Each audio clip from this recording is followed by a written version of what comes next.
Bonjour à tous, on se retrouve aujourd'hui pour une présentation d'achat DVD et Blu-ray concernant une franchise, et oui malheureusement c'est une franchise, Basic Instinct.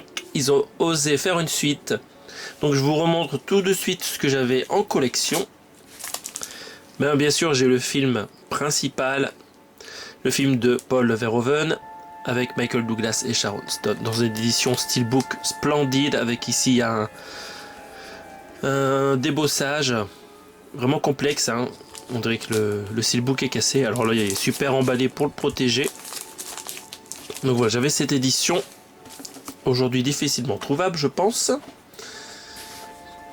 J'ai aussi la BO du film, donc une ancienne édition, une édition Varese BO de Jerry Goldsmith, qui est très sympathique à écouter. Alors le son est un petit peu faible, ça serait sympa de trouver une réédition expanded d'ailleurs, mais bon ça coûte un peu plus cher. Donc ça, je suis content de l'avoir en collection, super BO. Et voilà, c'est tout ce que j'avais dans la collection. Et non, j'avais aussi bien sûr la suite que je n'ai pas encore regardée, donc Basic Instinct 2, réalisé par Michael Caton Jones, est sorti dans les salles françaises le 29 mars 2006, soit 14 ans après donc le film principal. Donc, ils ont osé faire une suite à ce film. Il paraît que c'est pas terrible, mais j'ai jamais vu, donc il faut que je prenne le temps de la regarder. Ici, ça existe qu'en DVD a priori, et c'est en 5.1 Dolby Digital. Voilà, c'est tout ce que j'avais dans la collection. Alors normalement j'ai tout ce qu'il faut, mais j'ai pu me trouver quelques petites choses. Tout d'abord, je me suis trouvé le DVD, donc c'est un don, un joli digipack. Voilà, et aussi le Blu-ray, donc ça je l'ai acheté 2,50 € dans un magasin d'occasion, mais c'est encore tout neuf. Donc je vais vous reparler du film, de quelques petites choses intéressantes, même si la plupart d'entre vous l'ont déjà vu. Alors d'où vient ce film? En fait, d'abord derrière ce film on a un scénariste, c'est Joe Ezeras. Il est né le 23 novembre 1944 en Hongrie, et il immigre dans l'Ohio aux États-Unis dans sa jeunesse. Il devient journaliste pour différents journaux d'investigation. Il abandonne rapidement le journalisme pour le cinéma et il scénarise son premier film, F.I.S.T. Fils de Norman Jewison, sorti en 1978, qui est un drame sur le syndicalisme avec Sylvester Stallone, un film que je n'ai jamais vu pour l'instant. En 1983, il travaille sur le film musical Flashdance d'Adrian Lyne, qui est un gros hit commercial, et il enchaîne Sur la main droite du diable en 1988 et Music Box en 1989, des films sérieux sur le racisme de Costa Gavras. Pendant ce temps, dans les années 80, il écrit un scénario intitulé Lovers, que les studios s'arrachent et que la Carolco Pictures achète finalement pour 3 millions de $, la somme la plus élevée jamais payée pour un scénario à l'époque. C'était un script spéculatif. Alors qu'est-ce que c'est un script spéculatif? C'est un scénario non commandé et non sollicité. Dans l'histoire du cinéma, c'est rare, car les studios n'aiment pas prendre de risques et ils utilisent des scénarios issus de leur process de production. Voici quelques exemples de scripts spéculatifs ayant remporté un Oscar. Thelma et Louise, vendu en 1990 pour 500 000 $. Will Hunting, vendu pour 675 000 $ en 1974. Et aussi American Beauty, vendu pour 250 000 $ en 1998. Donc nous voici sur le script de Basic Instinct. La Carolco et son chouchou Paul Verhoeven vont réaliser ensemble le film afin de poursuivre sur la vague des blockbusters comme Robocop de 1987 et Total Recall de 1990 que vous connaissez tous. Le budget pour le film Basic Instinct sera d'environ 49 millions de $. Alors c'est pas facile à produire.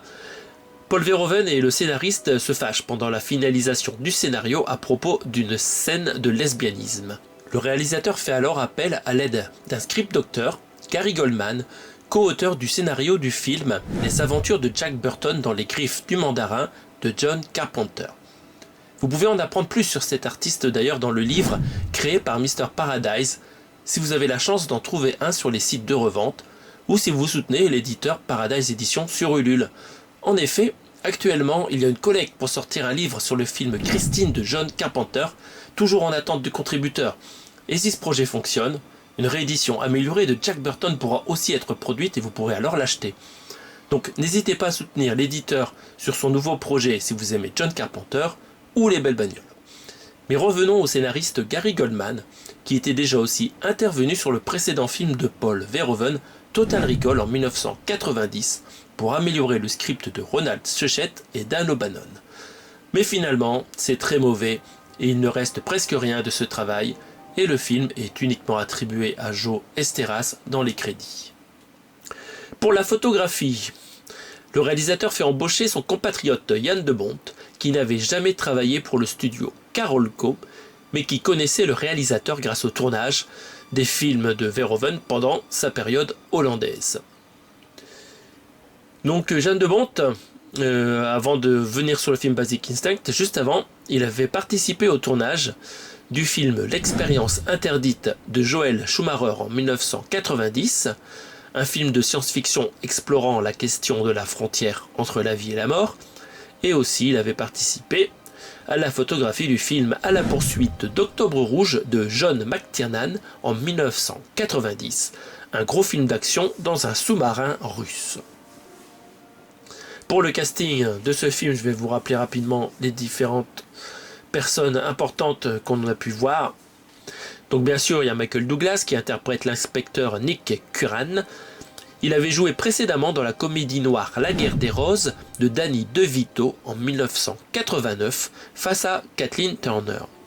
Donc là encore une fois, c'est un face à face, mais ça va être beaucoup plus sexualisé, beaucoup plus de thriller dans ce film-là. Enfin, vous le connaissez. Deuxième protagoniste très important du film, c'est bien sûr Sharon Stone, qui va endosser le rôle très difficile de Catherine Trammell. Donc on a pu la voir juste avant dans Year of the Gun, l'année de plomb de John Frankenheimer en 1991. Donc il y a beaucoup d'actrices qui se sont intéressées au scénario, mais vu tout ce qu'il fallait faire dans le film, être à poil par exemple, mais elles ont quasiment toutes refusé. Et c'est grâce à ça que Sharon Stone a pu être mis en avant pour de bon dans ce film. Alors les acteurs un petit peu moins connus, on a George Dzunza qui interprète Gus Moran, le collègue de Nick. Il avait joué précédemment dans La femme du boucher de Terry Hughes en 1991, une comédie romantique teintée de fantastique. Autre très jolie actrice du film, c'est Jan Triplehorn, dans le rôle de la docteure Elizabeth Garner, donc l'épouse de l'inspecteur Nick Curran. Elle avait joué donc précédemment dans un téléfilm, hein, rien du tout pour le vrai cinéma. Donc le téléfilm c'était The Perfect Tribute, un téléfilm vraiment méconnu avec Lucas Haas, sorti en 1991 à la télé. Et sinon elle était présentatrice de télévision et de radio juste avant. Donc elle a vraiment commencé par un rôle énorme dans ce film, parce qu'il y a une scène de sexe aussi avec elle qui est assez chaude. Donc bravo à elle. Je pensais qu'elle avait fait beaucoup de films avant. Dans les acteurs, on a aussi Wayne Knight, donc celui-là je l'adore, parce qu'on l'a vu dans Jurassic Park. Il interprète le procureur John Corelli, et on avait pu le voir juste avant, en 1991, dans le film JFK d'Oliver Stone, en interprétation donc de l'assistant du procureur de la paroisse d'Orléans, Jim Garrison, lors de son enquête sur l'assassinat du président John Kennedy.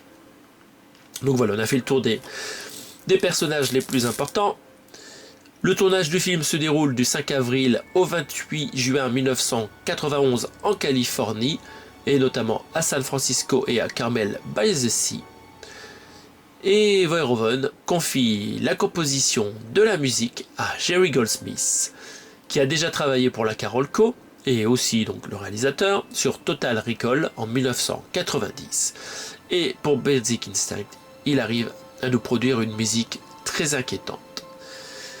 Donc voilà, le film sort dans les salles françaises le 8 mai 1992 en version non censurée, et c'est un gros succès.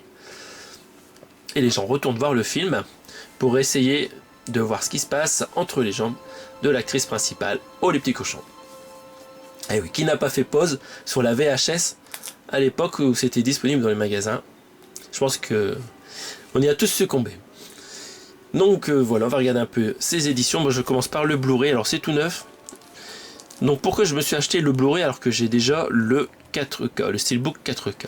Alors si vous n'êtes pas au courant en fait, ils ont remasterisé totalement les images pour produire le 4K et ils ont même changé le cadrage et pas des petits changements, des gros changements. On peut vraiment avoir une grosse perte d'image, voire le contraire sur certains plans. Donc c'est intéressant de garder la version Blu-ray si vous voulez voir le film avec donc un autre aspect, haut cadrage et aussi la colorimétrie qui est pas la même. Donc je vais les garder emballés parce que pour l'instant je ne vais pas le mater. On va faire le tour de cette édition. Donc on retrouve, comme vous voyez par rapport au DVD, la même illustration. On voit que le Steelbook, ils sont partis sur quelque chose approchant, mais peut-être fait par intelligence artificielle, mais complètement inventé. Donc là c'est vraiment je pense l'affiche originale. J'aime bien ici le pic à glace sur le i. Donc ça ils l'ont abandonné, enfin ils l'ont mis ailleurs en fait. Ils l'ont mis sur le i de basique au lieu du i de Instinct pour l'édition 4K. Donc voilà, ça c'est vraiment la cover qu'on a toujours connue. Donc c'est une édition Studio Canal parce que Studio Canal avait produit le film avec la Carolco. À l'arrière, ça nous indique que c'est une version longue non censurée. Et en termes de pistes sonores, vous avez du 5.1 DTS HD Master Audio pour l'anglais. Et le français, c'est du 5.1 aussi DTS HD à haute résolution, donc un peu moins bon. Donc il n'y a pas de bonus sur cette édition, le film fait 2h08 et ils nous ont illustré le tout de quelques photos. Donc voilà, si un jour j'ai envie de comparer les images avant-après, je garde mon édition Blu-ray désormais. On va mater un peu l'édition DVD. Alors je pense la garder et on va regarder pourquoi. Alors l'illustration à l'avant c'est la même chose. D'accord. Sur la tranche, ça peut s'enfader mais bon ça passe. Donc assez sympathique. Comme tranche c'est écrit un petit peu petit par contre. Et à l'arrière, donc ils nous remettent quelques photos différentes de ce qu'il y avait ici sur le Blu-ray. On n'a pas les mêmes scènes, donc c'est sympa d'avoir quelque chose de différent vu que j'ai envie de le garder. Et donc c'est une édition de DVD. On voit qu'on a des commentaires audio qui ont été repris dans l'édition 4K, mais pour le DVD 2, il y a une tonne de bonus. Et je ne suis pas sûr qu'ils aient été repris sur l'édition 4K. Donc on a une interview de Paul Verhoeven d'1 heure, le making-of du film de 28 minutes, comparaison entre le film et les storyboards, les essais des actrices, donc Jeanne Tripplehorn et Sharon Stone, des comparaisons scène d'essai et scène finale, 5 scènes, et des bandes annonces, une featurette promo, il y a un paquet de bonus, et j'avais comparé un peu l'édition 4K, mais je pense vraiment qu'on a des choses différentes, parce qu'ici on a un module sur la bande originale du film 16 minutes, Basic Instinct, on a un making-of de 52 minutes et pas d'1 heure. Sex, Death and Stone, c'est pas le nom qui est mis ici. Le making-of de 25 minutes, là c'est écrit 28 minutes, c'est du DVD, c'est normal, c'est la même chose. 28 minutes, maintenant il y a un speed-up sur le DVD. Donc c'est pas possible, ça devrait être plus long sur un Blu-ray. On a les essais des actrices, comparaison storyboard film, ça c'est bien été repris. Les commentaires audio c'était repris. Donc à voir, faudrait étudier l'affaire en profondeur, mais c'est pas sûr qu'ils aient repris tous les bonus qui étaient présents ici. D'où l'intérêt de garder cette édition, si ça s'avère vrai. Donc le film est mis sur un DVD neuf, il dure 2h02, donc c'est beaucoup plus court comme c'est en DVD avec le speed-up. En termes de langue, il y avait l'anglais en 5.1 DTS et le français en 5.1 Dolby Digital. Donc c'est une super belle édition Digipack. Alors l'intérieur malheureusement pas d'illustration interne. Par contre de jolis DVD avec une sérigraphie façon pic à glace. Ah j'ai dit des bêtises, on a bien quelque chose derrière. on a bien Michael Douglas par ici. Et là, la jolie Sharon Stone.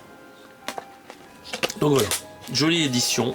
Ça va prendre de la place, hein, tout ça pour 2 films. Je vais avoir 4 éditions maintenant. Mais c'est trop joli, je ne peux pas m'en débarrasser. Donc voilà, ça sera tout pour les présentations d'achat du jour. Si vous n'avez pas vu Basic Instinct, bah, courez le voir. Courez le voir. Je ne fais pas de résumé du film, parce qu'il vous faut totalement la surprise. Une seule chose à vous dire, ne regardez pas ça avec des enfants, c'est pas possible. Voilà, à bientôt, merci de votre écoute, on se revoit prochainement pour d'autres présentations d'achat, j'ai plein de choses à vous montrer. Salut à tous!